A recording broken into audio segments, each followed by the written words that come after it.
can't get a line. Somebody give me the Easy IO. Okay, I need to put a line into your leg. I'm going to put it actually into the bone. We can't get a line on you, an IV line, okay? Who needs an IO?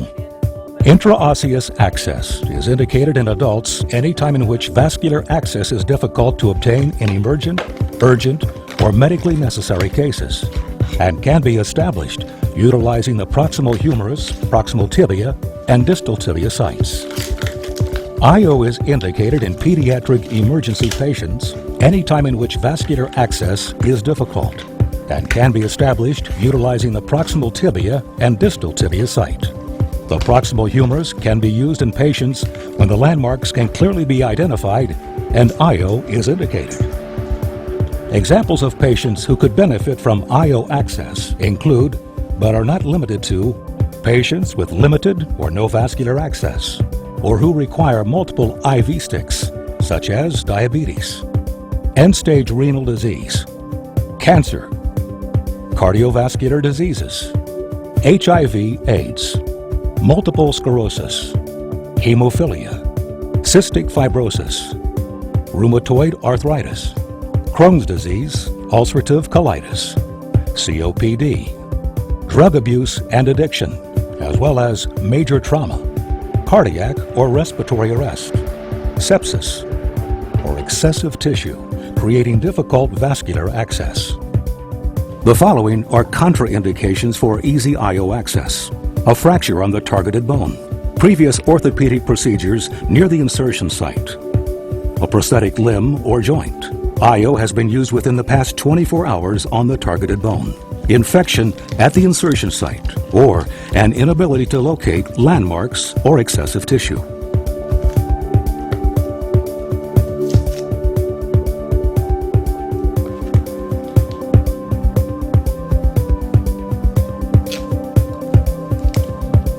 Okay, now I'll let you know before I'm going to put it in, okay? I'm just finding the spot where I'm going to put it.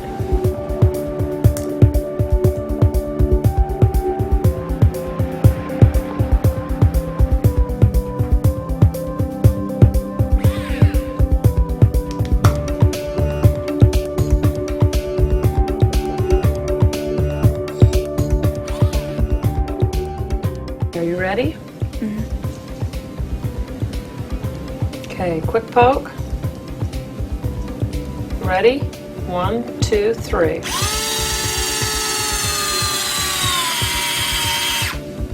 Okay. How was that? That's all right. Doing okay? Mm.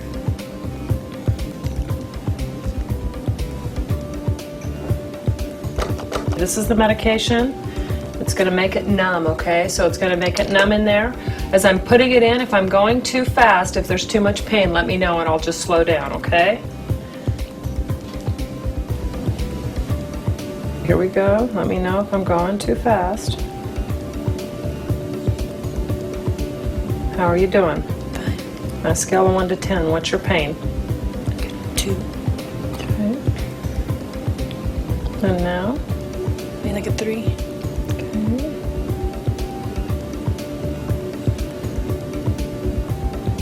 And now? 3.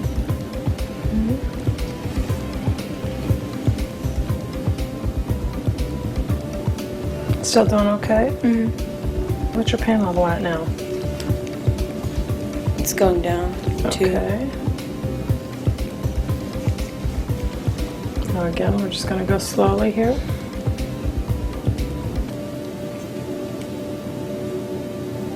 Doing okay? Mm-hmm.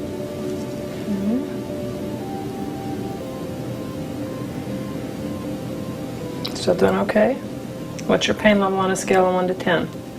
Like a 4. Okay. All right, now this next flush needs to go in pretty quick.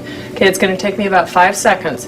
So I'm just going to count down with you. You're going to feel some pressure and some stinging pain when I do that. And then I'm going to be done in 5 seconds, okay? Are you ready? Yes. Okay. 1, 2, 3, 4, 5. Okay? All right. What's your pain level right now? Like a 4. Okay.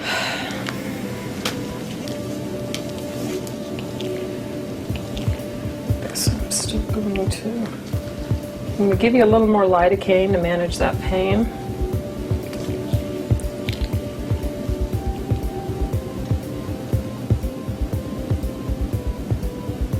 Doing okay still? What's your pain level? Like a 3.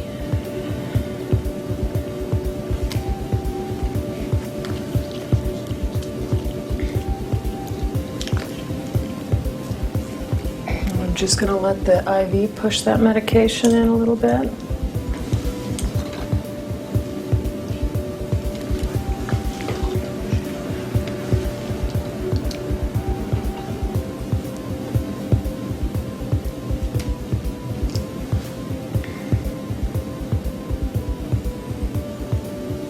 Doing okay still? Scale of 1 to 10, what's your pain at? Like a 1. All right.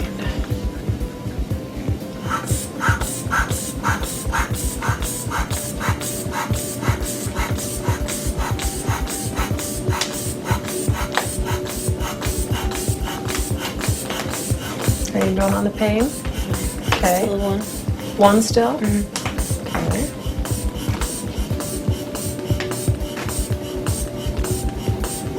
What's it at now? 1. Okay.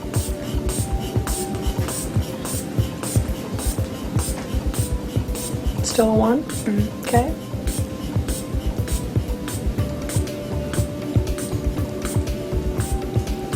All right, I'm just going to check that and make sure I don't have any fluid leaking around it. Great. Now the last thing is just to put the wristband on. This just lets everyone else in the hospital know that you've got an IO in place.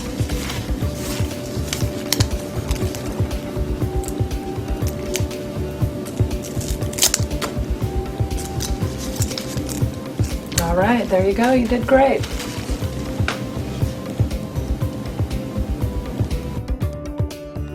Okay, Kelly, we're ready to get this out, okay?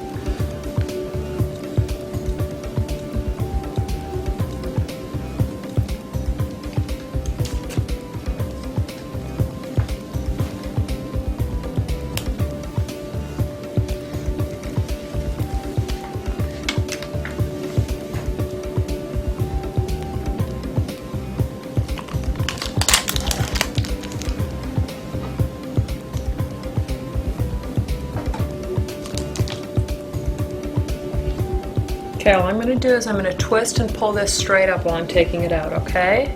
Ready?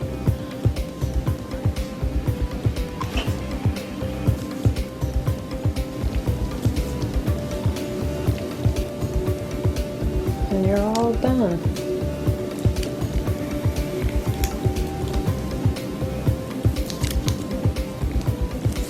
Okay, we'll just get that wristband off here.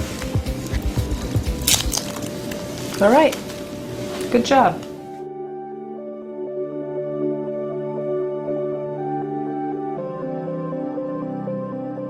Okay, so Karen, we were not able to get IV access, so what we're going to do is we're going to get vascular access by putting it into the bones. So what you're going to feel is it feels a lot like an IV when it's going in. You're going to feel a little bit of pressure when it's going into the bone, and then I'm going to give you some medication once it's in there that's going to help to numb that area up so you won't feel anything after that, okay? Okay. So are you allergic to any medications? Just penicillin. Penicillin, have you ever had lidocaine before? Not that I'm aware of. Okay, all right. When you're ready to place the needle, remove the Easy IO driver from the case and remove the trigger guard if present. Select the appropriate needle set and inspect the packaging for damage. Prepare the Easy Connect tubing that comes with the needle set. If the patient is responsive to pain, consider 2% lidocaine without preservatives or epinephrine, also known as cardiac lidocaine, for anesthesia prior to your initial saline flush. Once your Easy Connect is primed, clean the insertion site according to your institutional policy for aseptic procedures. Next, identify the site. The proximal humerus insertion site is located directly on the most prominent aspect of the greater tubercle. Ensure that the patient's hand is resting on the abdomen and that the elbow is adducted or close to the body. Slide your thumb up the interior shaft of the humerus until you feel the greater tubercle. This is the surgical neck. Depending on patient anatomy, approximately 1 centimeter above the surgical neck is the insertion site. VitaCare recommends the 45 millimeter needle on patients weighing more than 40 kilograms. The humerus is the preferred site for patients who are responsive to pain. Once the insertion is completed, secure the arm in place to prevent movement and accidental dislodgement of the IO catheter.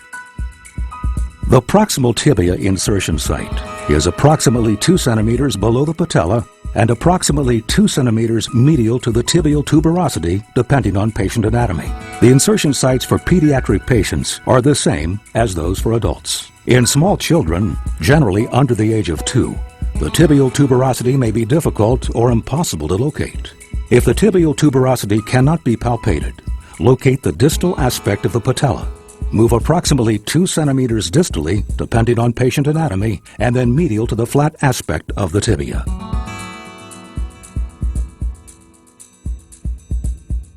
The distal tibia insertion site is located approximately 3 centimeters proximal to the most prominent aspect of the medial malleolus, depending on patient anatomy. Place one finger directly over the medial malleolus. Move approximately 3 centimeters proximally and palpate the interior and posterior borders of the tibia to ensure the targeted insertion site is on the flat center aspect of the bone. Attach the needle set to the power driver and remove the safety cap. Okay, now what I'm doing is just coming up and finding that spot again. Insert the needle through the tissue until it's touching the bone. Verify there is sufficient needle length by ensuring at least one black line is visible above the skin. Power the driver and advance, applying limited pressure until you feel a change in resistance. Stabilize the needle set hub and remove the power driver. Remove the stylet and dispose of in an approved sharps container. We recommend you use the Easy Stabilizer when accessing the proximal humerus and when placing the Easy IO in pediatric patients. In the next scene, we will demonstrate the placement of the Easy Stabilizer. But for the remainder of this video, we will show the catheter in place without a stabilizer for visual clarity. After removal of the stylet, place the stabilizer over the IO catheter hub. Attach the Easy Connect to the catheter hub. Okay, now I'm just going to be securing these tapes down, okay? Remove tab 1 on the stabilizer to expose the adhesive.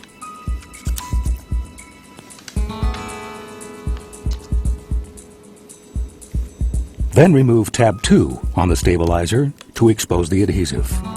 Finally, ensure that the stabilizer securely adheres to the patient's skin. Prepare the site according to your protocol. Attach the Easy Connect to the catheter hub. If the patient is alert or responsive to pain, consider administering 2% lidocaine without preservatives or epinephrine, also known as cardiac lidocaine, following your institutional policies and procedures.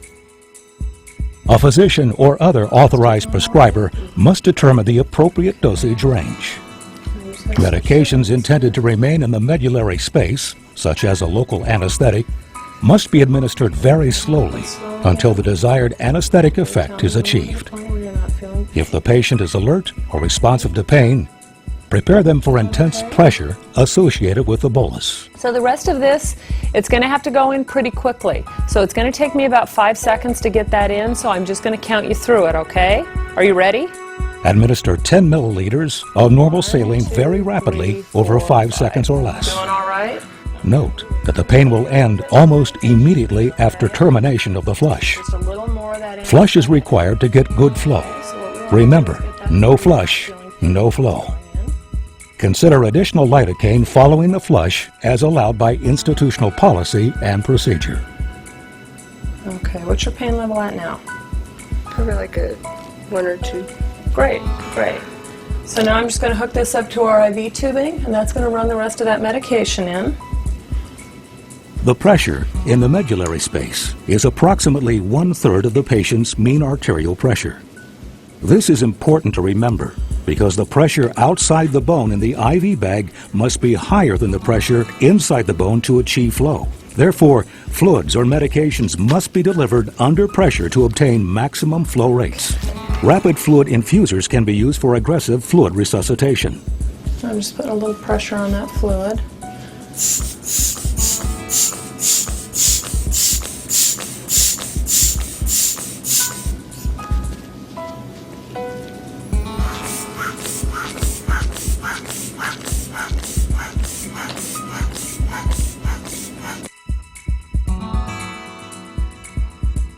Monitor the patient's pain during infusion. Consider repeating lidocaine as necessary for pain control, as allowed by institutional policy and procedure. There we go. Monitor the infusion site for signs of extravasation. Good there. All right. Place the wristband on the patient, indicating the date and time of Easy IO placement.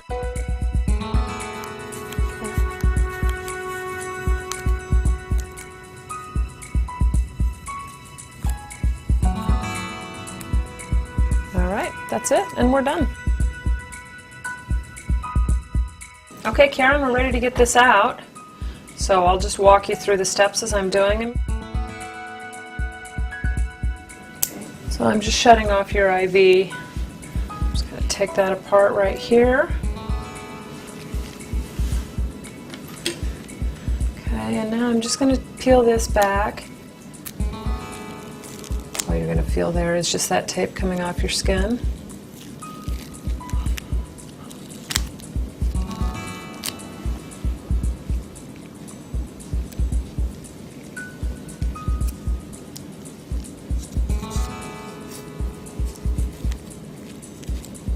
Doing okay? Mm-hmm. All right.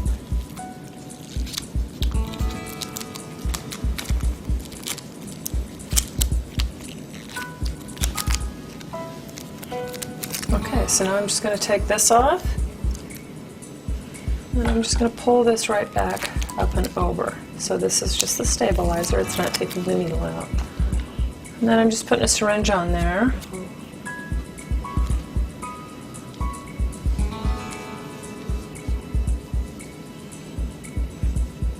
So I'm just going to pull this back, okay? Ready? 1, 2, 3. All right. How you doing? Good. All right. Okay.